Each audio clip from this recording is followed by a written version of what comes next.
The Saw that never was. The franchise that could have been the next generation, bathroom-escaping, generational trauma-inducing movie sort of came, released a sequel, and went. In this video, we'll be just talking about the first movie. Why I think its very ending was a bomb, where to me, the real ending lays, and why I still, including all of that, still liked this movie. So let's just escape into this video.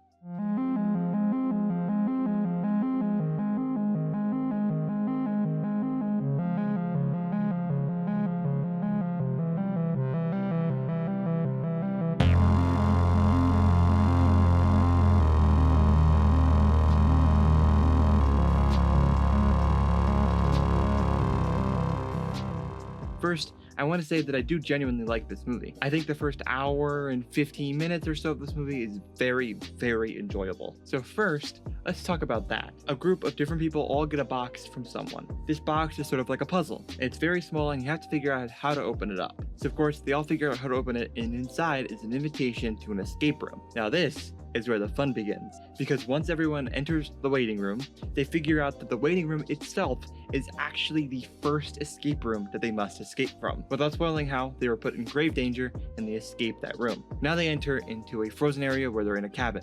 Then they escape and enter into a gigantic upside down room.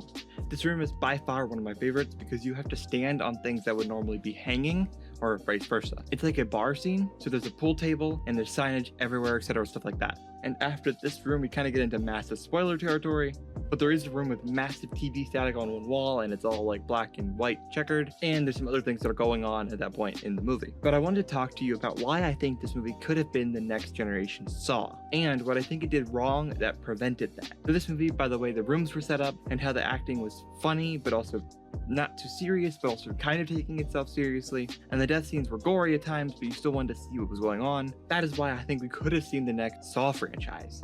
And I think the number one thing that Escape Room did that Saw didn't, Escape Room explained and showed you everything behind why things are being done. In Escape Room, not gonna say how or when, but you see everything about how they actually set up every escape room and what happens, and literally everything behind the scenes.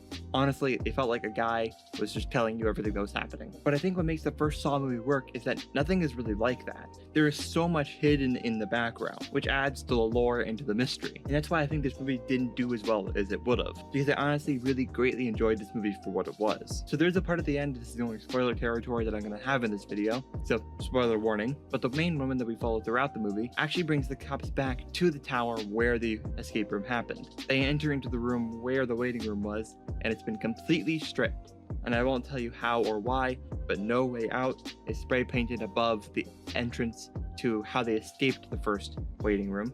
And she sits there and she's putting some things together in her head, again I won't say, and she screams for a moment and it pans out from her, and that is where this movie should have ended, with no more explanation.